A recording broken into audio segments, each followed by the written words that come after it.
Bem-vindo à Escola de Teologia Viva e a gente está falando mais especificamente sobre santidade, a resposta, uma das respostas que eu e você como cristãos, nós precisamos ter ao pecado.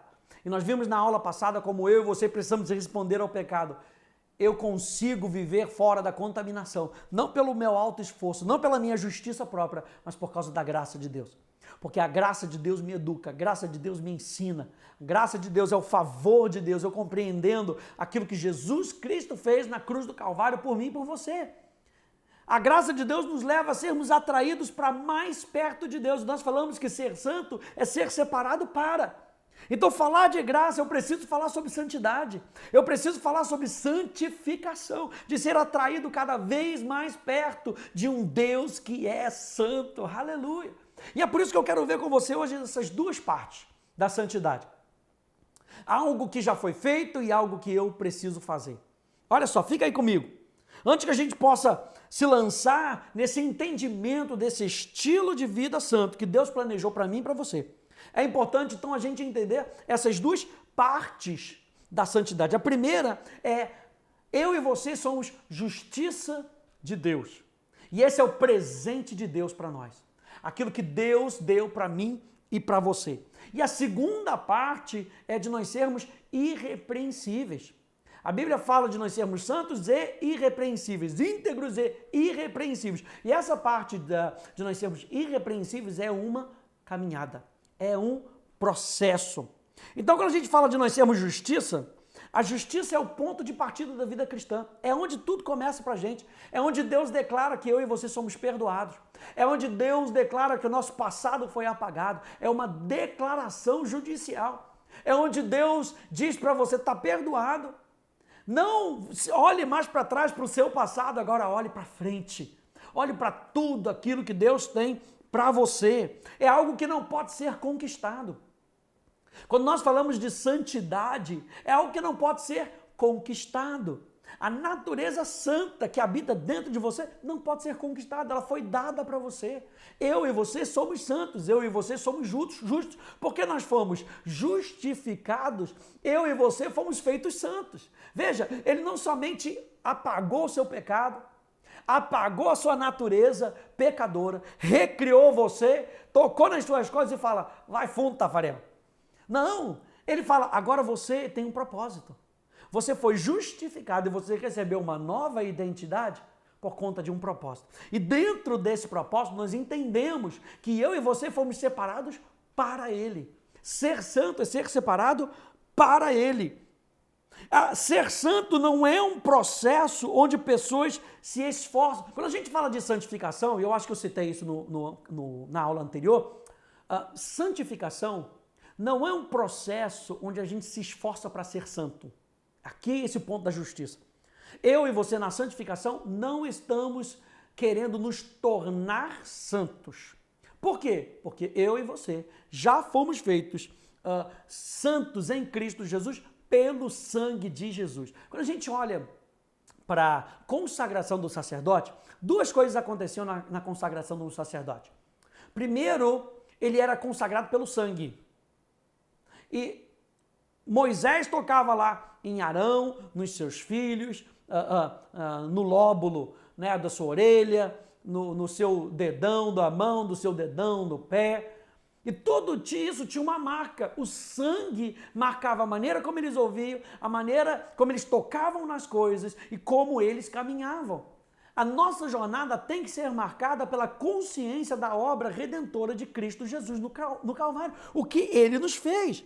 Então a nossa identidade está nele através do sangue de Jesus. Aqui a santificação é tratada como um ato único. Você entende que Arão, que os seus filhos não foram consagrados todos os dias? Eles foram dedicados uma vez só. Eles foram feitos santos para Deus.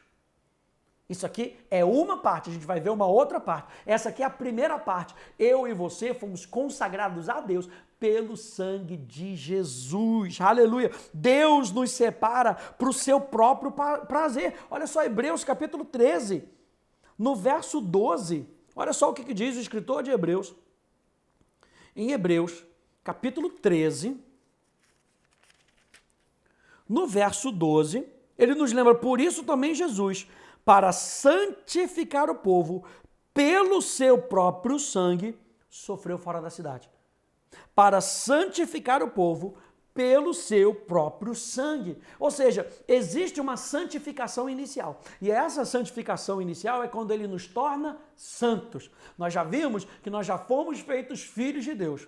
Quando eu e você aceitamos a Jesus como Senhor da nossa vida e nós entregamos tudo o que nós somos a Ele, nós fomos justificados. Uma declaração legal dizendo que nós somos perdoados. E juntamente com isso, ele nos dá um destino, ele nos separa para um propósito, ele nos torna santos. Como? Pela obra de Jesus. É a primeira coisa. A segunda coisa é que eu e você, nós precisamos ser irrepreensíveis. É o que a Bíblia nos aponta. Ser irrepreensível é quando você anda nessa justiça. É por isso que Romanos capítulo 8 vai nos lembrar que já não há mais condenação para aqueles que estão em Cristo Jesus. Ou seja, estar em Cristo Jesus não é só ter uma nova natureza.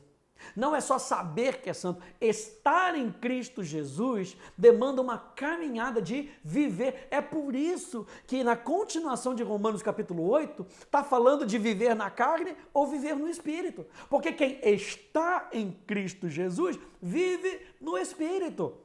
Aos Gálatas, Paulo vai dizer, se nós vivemos no Espírito, andemos no Espírito. Olha só a aula passada de nós andarmos pela graça. Se eu e você vivemos uma vida sobrenatural, empoderada pelo Espírito, Deus então, nesse poder, nos capacita a andar no Espírito. E a palavra andar ali, estoirreio, tem a ver com marchar de acordo com a batida. Ou seja, ser de santos, porque eu sou santo. Qual é o padrão? Siga o padrão. Siga o padrão celestial. Pastor, como é que eu sigo esse padrão? Dependa do Espírito Santo. A gente vai falar um pouco mais para frente. A palavra nos santifica, a palavra nos mantém nesse padrão. Mas eu preciso entender que, número 1, eu já fui feito justiça de Deus, pelo sangue de Jesus. Número 2, eu me santifico através da água da palavra de Deus. É algo diário, é algo constante. Sabe que o sacerdote, quando ele entrava no átrio, a primeira coisa que ele identificava, o altar de sacrifício, sangue. A segunda coisa que ele identificava, e toda vez que ele tinha que ministrar ao Senhor, ele encontrava a bacia de bronze. E a bacia de bronze estava ali com água, tinha que ser água limpa, para quê? Para que ele pudesse se lavar, para que ele pudesse ver o seu reflexo naquela água, para que ele pudesse, não estou aqui acertado, vou acertar aqui o meu chapéu, vou acertar aqui a minha roupa, eu estou me vendo aqui, eu não estou de acordo com o padrão. E quando a gente olha e vê, não estou de acordo com o padrão, não é para a gente fugir, é para a gente consertar. Daí entra o arrependimento. O arrependimento é voltar-se a Deus de todo o coração. Consertar aquela caminhada que a gente estava indo para o outro lado e seguir para Deus. Eu e você somos santos separados para Deus. É algo que continuamente a gente faz pela palavra de Deus. No primeiro, a santificação é tratada como algo já feito pelo sangue de Jesus. Aqui pela água, a santificação é tratada como um processo. Olha só, Efésios capítulo 5. Efésios, capítulo 5, no verso 26 até o verso 27, diz assim, verso 25, maridos, que cada um de vocês ame a sua esposa, como também Cristo amou a igreja e se entregou por ela para que a santificasse. Está falando do relacionamento do marido com a esposa, representando o marido sendo Jesus. Jesus ama a sua igreja. E como é que ele ama a sua igreja? Ele se entrega por ela para que ela fosse santificada, tendo-a purificado por meio da lavagem da água pela palavra, para apresentar a si mesmo como igreja gloriosa, sem mancha, nem ruga, nem coisa semelhante, porém santa e sem defeito. Pastor, o que é sem defeito? Lembra da aula passada? É pela graça, é pelo Espírito Santo. É dessa maneira que eu e você vamos lavando a nossa consciência, lavando a nossa vida, para que a gente possa andar no padrão que ele estabeleceu para mim e para você. Olha só o que esse autor, chamado C.J. Mahoney, ele diz sobre a justificação e a santificação. Ele diz: a justificação é um ato legal instantâneo da parte de Deus, em qual ele, número 1, pensa em nossos pecados como perdoados e a justiça de Cristo como pertencentes a nós. E 2, nos declara justos diante dele. A justificação se refere à posição de um cristão diante de Deus. No momento em que você nasceu de novo, Deus justificou você. Com base na obra consumada de Cristo, Deus pensou nos seus pecados como perdoados e declarou que você era justo. A santificação, por outro lado, refere-se à nossa prática diante de Deus. A gente está falando sobre esse segundo ponto da santificação, o de ser irrepreensível. A santificação, por outro lado, refere-se à nossa prática diante de Deus. É o processo contínuo de combater o pecado e se tornar mais parecido com Jesus. Embora a santificação seja a evidência e o objetivo da nossa justificação, nunca devemos vê-la como a base da nossa justificação. Aqui é onde muitos cristãos ficam confusos. Eles tentam ganhar o que já foi dado a eles como um presente gratuito. Como Martinho Lutero afirmou, a única contribuição que fazemos para a nossa justificação é o nosso pecado, que Deus tão graciosamente perdoou. Ou seja, aqui, C.J. Mahoney está falando, cuidado com o legalismo, que foi o que a gente falou. Cuidado com o legalismo, com o alto esforço, com a justiça própria. E tem pessoas que usam da santificação, olha, eu não faço isso, eu não faço aquilo outro, eu não faço aquilo, e porque eu não faço, eu vou ser salvo. Não, isso é legalismo. Nós devemos fazer porque nós já somos salvos. Nós não vamos fazer isso, eu não quero fazer aquilo, eu não preciso fazer aquilo outro. Por quê? Porque eu já sou salvo. E a graça de Deus me aproxima mais de Deus. Ele continua. Existem outras distinções vitais. Justificação é sobre ser declarado justo. A santificação é sobre tornar-se mais reto, ou seja, sobre a nossa conduta. Está falando de se vivemos no Espírito, andemos no Espírito. A justificação é imediata. Santificação é gradual. A justificação está completa no momento em que Deus nos declara justos. Não acontece por graus. A santificação, no entanto, é um processo que dura tanto quanto vivemos. Finalmente, enquanto todo cristão goza do mesmo grau de justificação, variamos em termos de santificação. Você nunca será mais justificado do que você é nesse momento. Eu ouso até dizer, você nunca será mais santo. Você conseguiu entender isso? Que você é santo e que existe um processo chamado processo de santificação, que são as nossas condutas se adequando a quem nós somos. O processo de santificação são as nossas condutas, os nossos pensamentos, os nossos hábitos se adequando à santidade de Deus que já instalou dentro de nós. Você conseguiu entender isso? É por isso que ele fala, você nunca será mais justificado do que você é nesse momento, porque a justificação é um ato de Deus. Mas pela graça de Deus, você se tornará cada vez mais santificado enquanto você cooperar com o Espírito de Deus no processo de mudança. Embora seja importante distinguir entre justificação e santificação, essas duas doutrinas são inseparáveis. Deus não justifica alguém sem santificá-lo também. Santificação não é opcional. Se alguém foi verdadeiramente justificado, isso será evidente por uma obra progressiva de santidade na vida dele. E é isso que a palavra de Deus diz aqui em Apocalipse capítulo 22. Vamos terminar com isso? Apocalipse, capítulo 22, lá no finalzinho. Apocalipse, capítulo 22, do verso 11, no verso 11 e no verso 14.